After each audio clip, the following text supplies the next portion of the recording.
Hey, what's up guys, Sir Emanon here, and welcome to another feature match commentary on the channel today. So this is going to be another round 1 feature match from my online Discord tournament, and this is going to be between Shoshan on Madolche Eldlich actually, versus Jum Jum LP on Dogmatika Magical Musket. Two very interesting decks here for sure. And as usual, if you do want to play in the next tournament, feel free to check out the link to my Discord server in the description box below. And before we get started, just want to again thank you guys for bearing with me and being patient throughout this entire month of April. It's been quite busy for me with the university, but the projects and assignments and stuff have been going along pretty smoothly, I would say. And you should expect to see a couple more uploads this week in comparison to last week because things are lightening up a little bit here, at least for the short term. But let's not waste any more time and get started with this matchup without any further ado. So we got some good sportsmanship in the chat. Always great to see that. But it looks like the Magical Musket player did in fact win the RPS, and they're going to choose to go first. So the opening hand for Magical Musket going first is going to be Desperado, Double Ash, Ecclesia, and Punishment. So this is not really that much of a Musket hand per se. Really just going to be sitting on Dogmatika cards for a while. But it's cool that the, Dogmatika spells and traps get a lot of pluses on their own and help enable and trigger the Musket monsters, which is very, very nice there. But going to be a bit of a slow start. And then the opening hand for Madolche Eldlich going second is going to be Conquistador, White Destiny, Walkero, Lancia, and Angeli. So we see Lancia in the main deck, a bit of a meta call here for sure. And this is similarly to the Musket hand, a very heavy hand containing the secondary engine being Eldlich here. So Angeli I would say is better than just a single copy of Desperado, but kind of funny that the hands kind of worked out this way. But we're going to go ahead and see Ecclesia be normal summoned. That's going to get a search for a copy of Vitullo. And then they're going to set the copy of Desperado and set Punishment and then pass. For turn, we can see a top deck Joel. So we see Lancia and Joel main decked. They're going to start with a copy of Angeli normal summoned. And then on summon, that's going to be met with Punishment. Not really too shocking there. They're going to go ahead and send a copy of App Clone.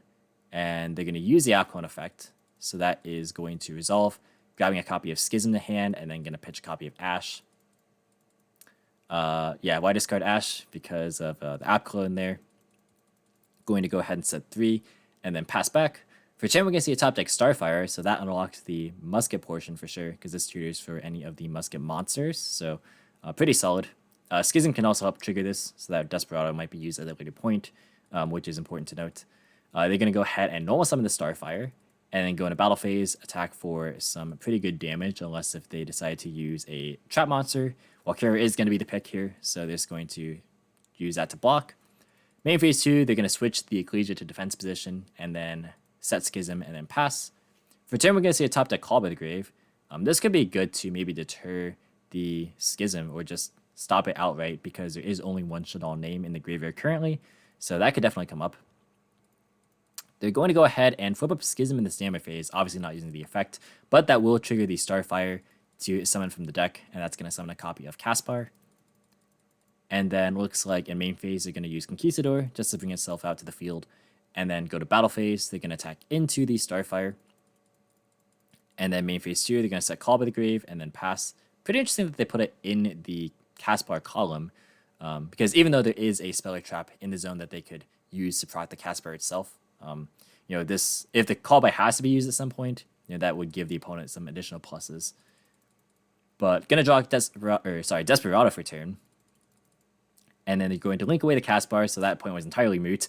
Going into a copy of Max here, and then Max is going to use the effect to summon, and then they're gonna chain Call by the Grave in response, targeting the Starfire, and then they're going to resolve the Max. Now, what would happen is actually the cards don't technically get sent to the graveyard until the chain fully finishes resolving. So even though the Musket player only summons 3, they could technically summon 4, because of course the trap monsters are still treated as traps. So it would be these 2 plus the call by plus a set card. So you could summon 4 there if you wanted to. It's also up to, so this is not an illegal play. It doesn't have to be the exact same number, but just something to point out in case that was not known to maybe some of you guys watching. But we're going to say Link Summon for Nightmare Unicorn here. Unicorn effect is going to pitch the Desperado and then spin back the other set card. And then they're going to turn that and the Caspar into a copy of Access Code.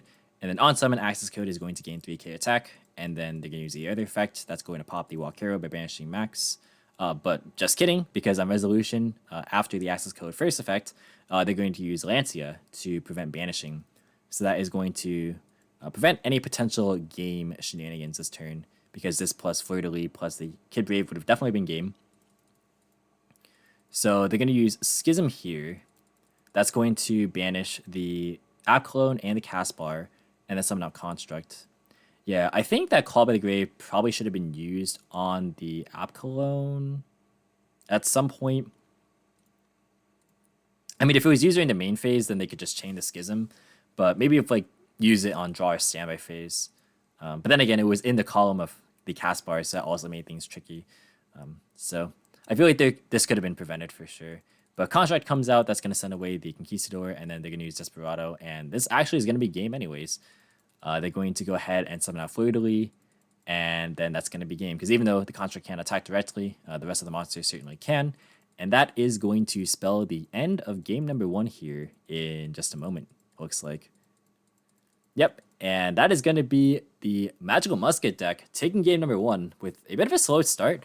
But all it really took was just 1 Musket card, and then they were in there. So pretty good stuff. But now we're going to move into game number 2, where it looks like the Madolche Eldlich player is going to opt to go first. If you guys are enjoying this video, be sure to drop a like and subscribe if you're new here and want to see more commentary similar to this. But the opening hand for Madolche going first this time around is going to be Walkero, Lightning Storm, Double Curse Eldland, and a copy of Angeli. So this is kind of deja vu with Angeli being the only Madolche. But lots of Eldlich cards, not too bad. Interesting to see Lightning Storm in going first. And then the opening hand for the Musket player going second is going to be Fiendish Steel, Cross Domination, Fleur-de-Lis, Feather Duster, and Last Stand. This is the one that prevents your muskets from being destroyed by card effects. And also, if it is sent to the grave in your possession by an opponent's card effect, you also can get to search a magical musket from either your deck or your graveyard to your hand. So, again, no musket monsters to start things off, and not really any good Dogmatikas to open up with either. So this hand's much, much more clunky. They're going to start with a copy of Cursed Eldland. That's going to pay 800 to search for a copy of Golden Lord. And then they're going to normal summon Angeli, and then use the effect to summon a copy of Petting Sasur. And then Petting Sasur is going to summon a copy of the Pudding Cess from deck. And then from here, they're going to overlay for a copy of Glassiflay. Newer to Dueling Book, probably here. But just getting that sorted away. And then they're going to use the Glassiflay effect. Going to target itself, and then the other effect is going to... Oh, they declared it twice, but I think they only meant to use the first effect, not the other effect. They're going to overlay for a copy of the Pudding Cess Chocolate a la Mode, and then use that effect. That's going to shuffle back into the deck. And then they're going to use the other effect, detaching the Glassiflay because Pudding Cess is material. So that's going to summon a copy of Hcabe from deck. And then Hcabe effect is going to banish the Glassiflay. That's going to go ahead and summon that Messengelato. And the Messengelato effect is going to add a copy of Chateau. And then from here, they're going to activate the Chateau, excuse me. That's going to put back the Angeli on activation. And then this triggers the Pudding Cess Xyz monster again to summon a copy of Messengelato. And this also is not once per turn, so that's going to grab a search for a copy of Salon. And then from here, they're going to activate Salon and then go for a copy of another teacher, Glassiflay. And then they're going to link into a Sistart. And then they're going to use Glassiflay effect. That's going to add back the Hoot Cake and the Chocolate Ella mode. And this triggers a Salon effect because Madolche was returned to the hand from the graveyard. So that's going to set a copy of Promenade from the deck.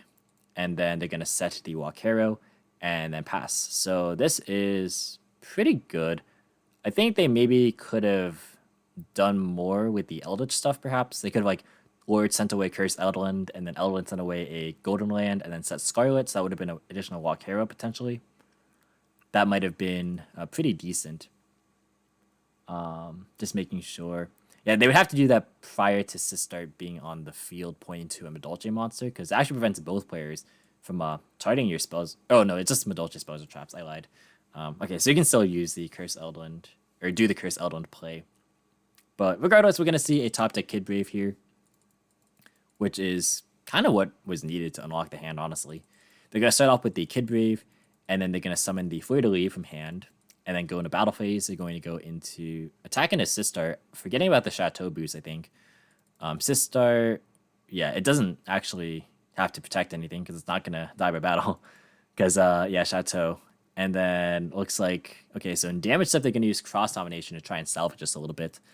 And then, let's see, there, yeah. asking, like confirming if they can or can't use Promenade and Damage Step. The answer is no, because this negates effects, not activations. So they're going to go ahead and reduce the Sistart down to 0, and electing not to use the Kid Brave there. They're going to go ahead and attack with Fleur-de-Lis into the Glass Soufflé, but again, the Chateau.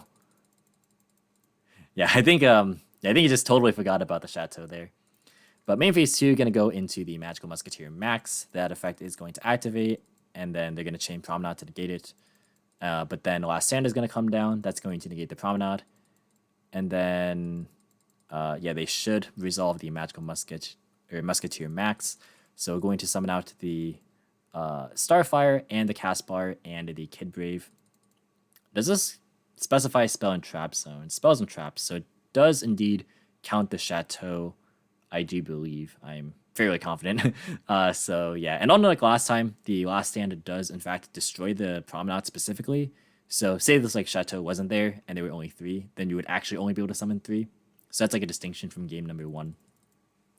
But Heartbeat's Feather Duster is going to come down, so that is going to go ahead and clear the whole field.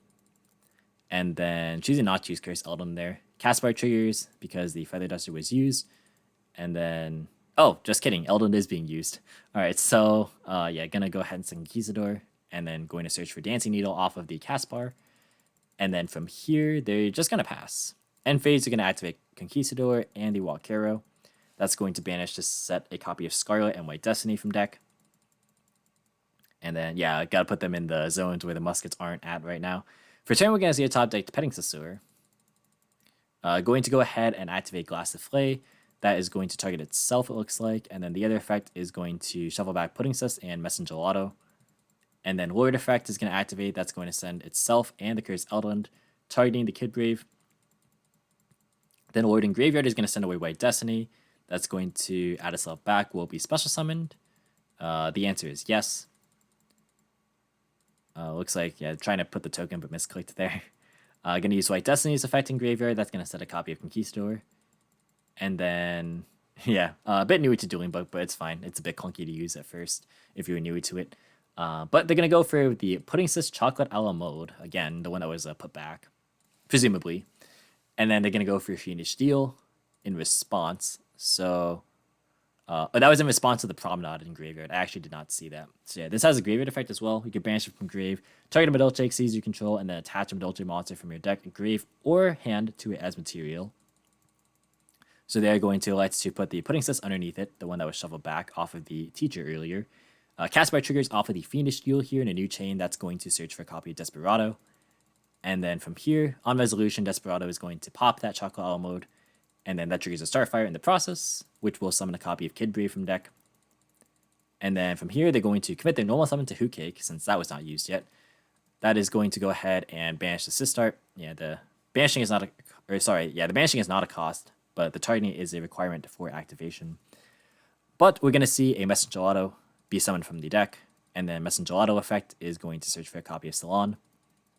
And from here, Salon is going to activate. That is going to grant an additional normal summon for the Petting Saussure. Tiramisu is going to be special summoned and then going to use the effect. That is going to target Messenger Gelato and Glass Soufflé. In response, they're going to go ahead and Dancing Needle here. So maybe this could have been done sooner. This could have been maybe done on like the Eldritch stuff last turn, maybe like after the Eldritch Trap Swing Grave before end phase, because this was searched a while ago. Maybe it could have been used as well to like interrupt some of the other plays on this turn on the Madolche side of things. Could have also maybe hit Golden Lord, for example. But regardless, it's going to be used here, so that is going to go ahead and render the Tiramisu unable to shuffle anything back, because it has to successfully shuffle the targets back into the deck. And then they're going to go into... Okay, so never mind. They are playing multiples. So they're going to go ahead and go for another copy of Chocolate a la Mode. And then go to battle phase. Going to attack over the Fleur-de-Lis. And then attack over the Starfire. And then attack over the Max as well. And then proceed to go to end phase. So we have Conquistador. And I don't know if there's any other interruptions that I am aware of. But those are the ones that are currently clear and present. So we're going to go ahead and see Caspar linked away for a copy of Max. Max is going to activate. That is going to be met with Conquistador and then Scarlet as well. So that's going to go ahead and pop the Fiendish Deal. Yeah, because otherwise, it doesn't make any sense to try and pop these when Fiendish Deal is up. Going to go ahead and resolve the Max. That's going to summon out Caspar and Starfire. Yeah, because of the Conquistador, of course. And then Fiendish Deal is going to add a copy of Desperado. And then they're going to go ahead and switch the Kid Brave to attack and accidentally reveal punishment there. They're going to go and activate Desperado. That's going to pop the Golden Lord that's not protected. And then activate Starfire's effect. That's going to summon a copy of another Caspar. And then going to go for a copy of Nightmare Unicorn. And then thinking if they're using the effect here. They are. They're going to shuffle back the Salon. And then they're going to link off for a copy of Access Code. Access Code on summon is going to go ahead and gain 3k attack. No Lancey this time around, so it is going to successfully banish the Unicorn to get rid of the Chocolate Owl mode, and then banish the Max to get rid of the Conquistador. Battle Phase is going to attack over the Golden Lord, and then going to Kid Brave attack into Hoot Cake, and then Hoot Cake is going to shuffle itself back, and then going to pass. For turn, we're going to see a top deck Instant Fusion. So it looked like the Madolche player was going to be out of it, but maybe not. A little surprised they didn't use a Lightning Storm. We'll see what they end up going for here. Maybe it's a Restrict. It is, so I guess that's why they didn't opt to a Lightning Storm. That fair enough. Going to go ahead and Restrict, take the Starfire here, and then they're going to link away for a copy of Relinquished Anima. So that is definitely pretty fascinating. Anima effect is going to go ahead and yoink that Access Code, and then go to Battle Phase, attack for 2300 damage, and then pass. I think they forgot to use their Eldritch stuff here. Actually, I'm pretty sure, right, correct me if I'm wrong in the comments, but I do believe you can use Lord Effect to send away the equips from stuff like Anima, right? Somebody can correct me if I'm mistaken there, but that'd be pretty cool if that was the thing. Also, it could have been like, if that's the case, then like it could have been Restrict to take the Kid Brave and then Lord send away Kid Brave, and then you would still have the Anima plus the Lord, and that would have been actually 3500 damage. So if that was a legal play, somebody let me know, because that would have actually been game. But we are going to see a Maximus top deck, which is actually pretty good here, because there is a second copy of Max. So these top decks are good on both players. Going to go ahead and banish that to summon out the Maximus, and then use Maximus's effect. I had the chat not scroll down all the way. I'm going to send Entis, as well as the Titaniclad. Excuse me. And then they're going to send Rafflesia and Millennium Eyes. So Entis is going to pop the Anima, and then Maximus is going to get in for the 1500. It's so close to lethal. But Titaniclad is going to go ahead and summon out Ecclesia in the end phase, and then her effect is going to add a copy of nothing, it looks like. So they went through their punishment and their Fleur-de-Lis, so maybe they decided out their other targets if they're just not playing more. But yeah, going to go ahead and draw for turn. It's Conquistador. They're going to Lightning Storm to get rid of Maximus, and then second Conquistador. And then end phase, they're going to use the Eldritch stuff. So yeah, kind of remembering a bit.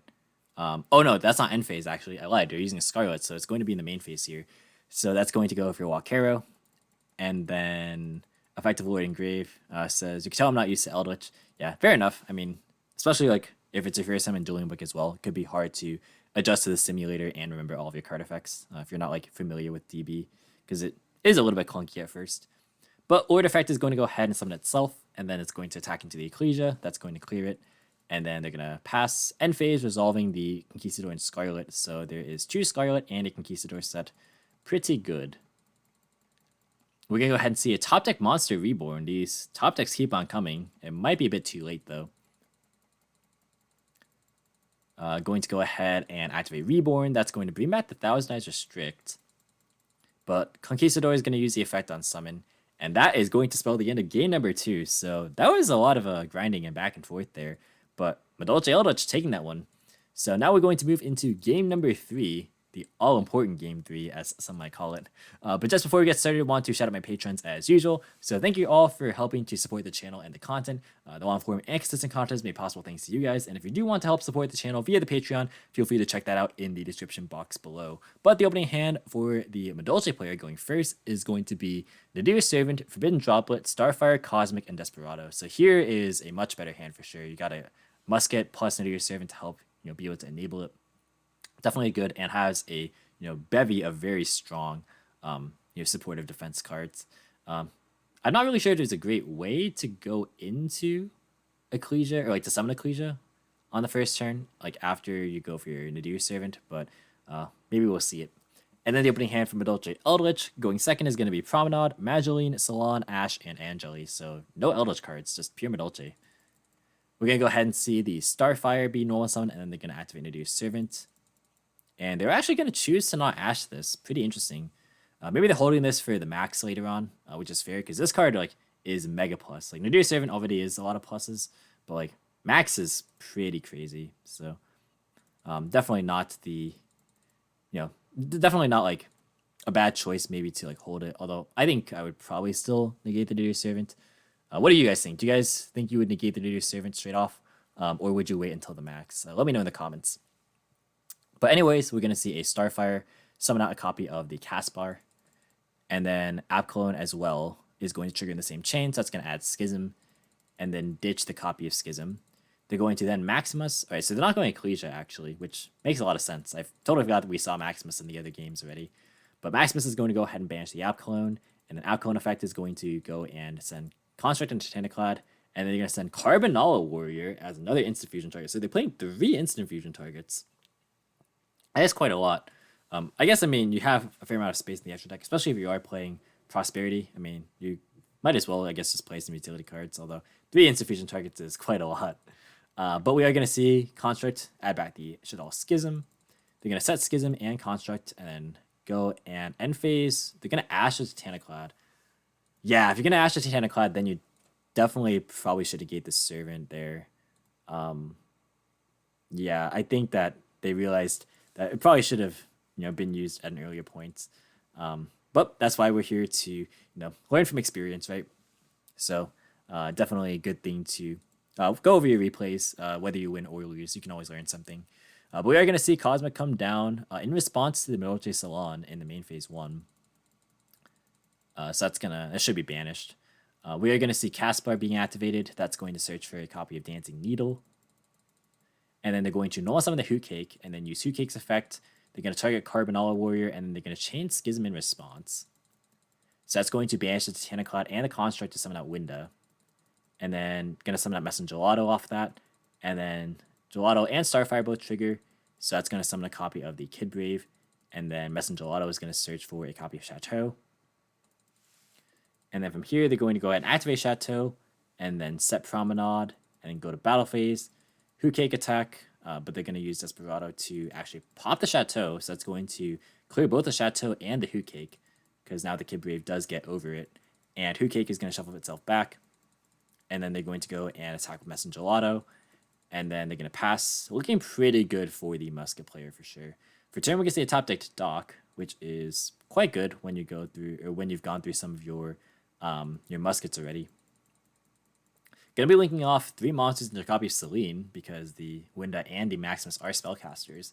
So they're going to use the effect that's going to gain more than enough counters to actually use the other effect.